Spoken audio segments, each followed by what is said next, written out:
Hello friends. तो चलिए अभी हम लोग पढ़ेंगे इकोनॉमिक्स में चैप्टर 3 से बजट रेखा के बारे में। इसको कीमत रेखा के नाम से भी जाना जाता है, यानी बजट लाइन या प्राइस लाइन। ठीक है, बजट लाइन या प्राइस लाइन, यानी किसी वस्तु के उपभोग के लिए हम कितना खर्च करते हैं या कितना खर्च करेंगे उसका पहले हम लोग एक डाटा बनाते हैं, यानी वो मेरा बजट है, इतना खर्च आएगा इस प्रोग्राम में। ठीक है, तो वो है बजट। और दुकानदार के लिए वो क्या है? कीमत है, किसी वस्तु का बदले जो प्राप्त होता है उसको। तो इसलिए इसका नाम दिया बजट लाइन या प्राइस लाइन। तो बजट लाइन या प्राइस लाइन है क्या? यानी बजट मतलब होता है खर्च, व्यय, कितना व्यय आएगा, इसमें कितना खर्च होगा इस काम के लिए। और दुकानदार के लिए हो जाएगा प्राइस। तो कहता है कि बजट रेखा या कीमत रेखा दो ऐसे वस्तुओं के विभिन्न जोड़ा, विभिन्न संयोग का एक बिंदु पथ है। बिंदु पथ क्यों बोला? क्योंकि बिंदुओं के मिलने से ही रेखा बनता है। बहुत सारा बिंदु मिला देंगे तो रेखा बनेगा। तो बिंदु पथ का रास्ता का नाम है रेखा। तो बजट रेखा या कीमत रेखा दो ऐसे वस्तुओं के विभिन्न जोड़ों या संयोगों का बिंदु पथ है जिसमें एक उपभोक्ता दी गई वस्तुओं की कीमतें और उपभोग के लिए उपलब्ध आय के साथ खरीद सकता है। यानी एक उपभोक्ता द्वारा उपभोग की जाने वाली वस्तुओं की कितनी मात्रा की खरीदारी करेगा वह दो बात पे डिपेंड करता है। एक बात कि उसके पास आय कितना है, इनकम कितना है, पैसा कितना है, और दूसरी बात वह जिस वस्तु को उपभोग करने जा रहा है उसका दाम कितना है। दो बात पे निर्भर करता है कि वह किसी वस्तु की कितनी मात्रा की खरीदारी करेगा। एक तो उसका दाम पर, एक तो उसके पास उपलब्ध आय पर, पैसा पर। यानी उपभोक्ता की वास्तविक खरीदने की क्षमता उसकी आय और उपभोग की जाने वाली वस्तुओं की कीमतों पर निर्भर करता है। यानी उसका आय और उपभोग की जाने वाली वस्तु की कीमत ही वह कितना खरीद पाएगा उसको तय करता है। इसलिए बोलता है कि बजट रेखा दो ऐसे वस्तुओं के विभिन्न संयोग यानी जोड़ों का बिंदु पथ है जिसमें एक उपभोक्ता किसी वस्तु की कितनी मात्रा की खरीदारी कर पाएगा वह दो बात पे डिपेंड करता है। यानी उस वस्तु का दाम कितना है जिस वस्तु का उपभोग करने जा रहा है, और उसके पास उपलब्ध आय कितना है। इसी बात को बताता है बजट रेखा, प्राइस लाइन, कीमत रेखा। ठीक है, इसको समझने के लिए हम एक उदाहरण लेते हैं। एक व्यक्ति के पास 500 रुपीज है, यानी 500 रुपया है, और वो दो वस्तु, एक एक्स और वाई का उपभोग करने जा रहा है, चाहता है। ठीक है, एक्स का दाम है 50 रुपया और वाई का दाम है 100 रुपया। ठीक, वो दो वस्तु को उपभोग करने जा रहा है। तो वह कैसे जोड़ा बनाएगा? देखिए इधर तालिका में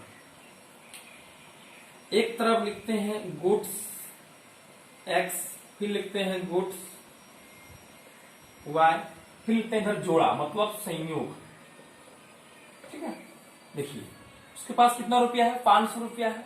यदि वह एक्स वस्तु को एक भी नहीं खरीद रहा है तो वाई का ऑटोमेटिक 5 तो खरीद पाएगा, क्योंकि वाई का दाम के रुपया है 100 रुपया, एक्स का दाम के रुपया है 50 रुपया, एक होगा। तो ये ऑप्शन ए हो गया। यदि वह वाई का कुछ मात्रा घटाकर एक्स को कुछ मात्रा बढ़ा रहा है, यानी वाई को 5 से घटाकर 4 कर दिया, तो 4 गुना 100 400 हुआ, 100 रुपया बच गया, यानी ये 2 खरीद पाएगा। ये ऑप्शन हो गया। उसी तरह से ये इसको 3 कर दे घटा करके, तो ये 4 खरीद पाएगा। 4 50 200 और 3 300 हो जाएगा, तो 500 हो गया। ये ऑप्शन सी हुआ। उसी तरह चलता जाएगा। फिर उसी तरह से फिर ये मान ली नहीं खरीदा, वाई नहीं खरीद रहा, तो वह पूरा पूरी एक्स 10 तो खरीद पाएगा। ये हो गया ई, ये हो गया एफ। ये विभिन्न ऑप्शन है। यानी देखिए, जैसे हम y वस्तु का मात्रा घटा रहे हैं तब x वस्तु का मात्रा बढ़ रहा है, उपभोग का मात्रा। यानी दोनों वस्तुओं के बीच रिलेशन किस तरह का है? उल्टा है। क्यों उल्टा है? x बढ़ रहा है तो y घट रहा है। इसीलिए कहता है कि बजट रेखा का ढाल जो होता है वो नेगेटिव होता है। नेगेटिव मतलब ऊपर से नीचे गिरेगा और बाएं से दाएं जाएगा, ऊपर से नीचे बाएं से दाएं जाएगा। कैसे हम दिखाएंगे? तो देखिए, पहला वाला में ये नहीं खरीद रहा है तो ये 5 तो खरीद पाएगा, ये एक कम खरीदा ये 2 तो खरीद पाएगा, ये और एक कम कर दिया ये 4 खरीद पाएगा, ये और एक कम कर दिया 6 खरीद पाएगा, ये और एक कम कर दिया 8 खरीद पाएगा। ये यदि नहीं खरीदेगा ये पूरा पूरी 10 खरीद पाएगा। क्यों? 10 25 500 हो जाएगा। ठीक है। अब है कि इसको हमको दिखाना है ग्राफ पेपर पर, इस ऑप्शन सबको, संयुक्त सबको, जोड़ा सबको। देखिए, तो पहले आपको बनाना है 2 एक्सिस, ये x और ये y। ठीक, y तरफ गैपिंग 1 करके था तो y 1 2 3 4 5 तक था, और इधर था 2 कर गैपिंग तो 2 4 6 8 10। प्रथम बार में y 5 तो खरीदा है तो x खरीद नहीं पाएगा क्योंकि y का दाम 100 रुपया है। ये गुड्स y है 100 रुपया करके, ये गुड्स x है 50 रुपया करके।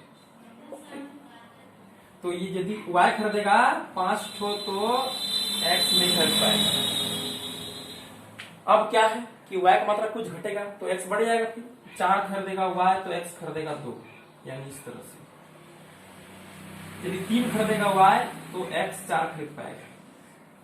ठीक, यदि 2 खरीदेगा तो ये 6 खरीद पाएगा x को, y 1 खरीदेगा तो ये 8 खरीद पाएगा, ये नहीं खरीदेगा y तो x 10 खरीद पाएगा। इसको सबको मिला देना है बढ़िया से, एक रेखा बनेगी, सीधा रेखा बनेगी। इस तरह से एक सीधा रेखा बनेगा, इसी का नाम है बजट रेखा। हमारे लिए बजट, दुकानदार के लिए कीमत, बजट रेखा, प्राइस लाइन। इसमें ऑप्शन दे दीजिए, ये ऑप्शन ए, इसमें B C D E F. ये सब क्या है? बिंदु है, बिंदु को मिला दिए क्या बन गया? रेखा बन गया। ठीक है, इसी का नाम है बजट रेखा। इसमें होता क्या है? एक वस्तु y का यदि उपभोग घट रहा है तब x का उपभोग क्या हो रहा है? बढ़ रहा है। यानी x वस्तु की उपभोग की मात्रा बढ़ाने के लिए हमको x वस्तु की मात्रा घटाना पड़ेगा। यानी दोनों वस्तुओं के बीच नेगेटिव रिलेशन है, मतलब एक बढ़ रहा है तो एक घट रहा है। इसीलिए बजट रेखा का ढाल बाएं से दाएं, ऊपर से नीचे की ओर गिरता है, ऋणात्मक होता है। ठीक, अब बात है कि बजट रेखा का समीकरण क्या होगा। ठीक है, 2 वस्तु है तो 2 वस्तु में क्या है? एक वो वस्तु का मात्रा है और एक वस्तु का दाम है। ठीक, तो यानी मेरा जो आय है वो किसके बराबर होगा? सोचिए थोड़ा सा। पहला बात है कि पहला दाम और उसका कितना मात्रा खरीदा, गुणा कर देंगे, जोड़, फिर दूसरा दाम, फिर कितना मात्रा खरीदा। यानी यदि मेरा आय 500 रुपया है और पहला दाम क्या रुपया है? 50 रुपया है, एक्स का दाम 50 है और वाई का दाम कितना है? 100 रुपया है। यदि ये मान के चलिए हम कोई भी वो ले लेते हैं, ये लेते हैं, तो ये वहां पर y 3 है तो y 3 है और x कितना है? 4 है, 4 है। तो देखिए तो 200 प्लस 300 500 हुआ कि नहीं? यानी इसका मतलब है कि हम समीकरण को कैसे प्राप्त कर सकते हैं? आय मतलब होता है अमाउंट, इसको संकेत है m। m बराबर क्या होगा? पहला वस्तु का दाम और उसको कितना मात्रा खरीदे हैं, मतलब x वस्तु की कितना मात्रा खरीदे हैं। दूसरी तरफ से दूसरा वस्तु का दाम और दूसरा वस्तु का नाम क्या है? y का कितना मात्रा खरीदे हैं, निकल जाएगा। यानी अमाउंट बराबर हो जाएगा पहला वस्तु का दाम उसका मात्रा प्लस दूसरा वस्तु का दाम उसका मात्रा, गुना करके जोड़ देना है। ठीक है, ये मेरा निकल गया बजट रेखा का समीकरण। अब बात है कि इसका ढाल क्या होता है। ठीक है, बजट रेखा का ढाल होता क्या है उसको जानना है। तो देखिए, ये मेरा इसका एक नाम दे देते हैं स्पेशल P, इसका नाम देते हैं स्पेशल Q। ठीक है, पी क्यू एक्स। बजट रेखा का यही लाइन है। देखिए, तो अभी हम क्या बोले कि बजट रेखा में रिलेशन दोनों वस्तुओं के बीच किस तरह का होता है, नेगेटिव होता है। मतलब एक घटता है तो एक बढ़ता है। तो ढाल बराबर हो जाएगा, नेगेटिव चिन्ह लगेगा पहले, और इसमें क्या लगता है, टेन लगता है। ये क्या है, टेंजेंट है। ये क्या है, साइन। ये लंब है, ये आधार है, ये कर्ण है। बात कर रहे हैं कर्ण का, तो कर्ण में दोनों होता है, साइन कोस दोनों। तो साइन बटे कोस क्या होता है, टेन होता है। तो टेन लगेगा, टेन। और एंगल क्या है, देखिए तो पी नाम दिए है, पी क्यू एक्स, तो हो जाएगा पी क्यू एक्स एंगल। ठीक। अब टेन निकालने के लिए हम लंब बटे आधार करते हैं। तो लंब क्या है, ओपी, और इसका आधार क्या है, त्रिभुज का ओ क्यू। अब ओपी और ओ क्यू है क्या, ओपी है वाई का मात्रा और ओ क्यू है एक्स का मात्रा, यही ना है। तो वाई वस्तु का मात्रा कैसे निकलेगा, मेरा कितना पैसा था और वाई वस्तु का दाम कितना है, भाग दे देंगे, नहीं निकलेगा। जैसे हम वाई वस्तु पर खर्चा किए हैं 200 रुपया और उसका एगो का दाम है 5 रुपया, तो उठो हम क्यों खरीद पाएंगे, 200 को भाग देंगे 5 से तो 40 निकल जाएगा। 200 क्या है, आय, 5 क्या है, दाम, तो निकल गया मेरा मात्रा। उसी तरह से ओपी तरफ क्या है, वाई है, वाई वस्तु का मात्रा, और ओ क्यू तरफ क्या है, एक्स वस्तु का मात्रा। तो ओपी कैसे निकलेगा, पहले मेरा आय कितना था और उसका दाम क्या है, तो वाई तरफ क्या है, ओपी तरफ वाई है, यानी पी वाई। पी मतलब प्राइस किसका, वाई का, नेगेटिव चिन्ह रहेगा। फिर उसी तरह से आय और इधर क्या हो जाएगा, पी एक्स। तो आय और आय कट जाएगा, तो पी एक्स चल जाएगा ऊपर और ये चला जाएगा नीचे। ये मेरा हो गया बजट रेखा का ढाल। यानी एक्स वस्तु का प्राइस को भाग देना है वाई वस्तु के प्राइस से, तो मेरा ढाल निकल जाएगा। और ये नेगेटिव चिन्ह क्या है, ये बजट रेखा के ढाल को दर्शा रहा है, इसका ढाल नेगेटिव होता है। नेगेटिव क्यों होता है, क्योंकि एक वस्तु का दाम उपभोग बढ़ा रहे हैं तो दूसरा वस्तु का उपभोग हमें घटाना पड़ता है।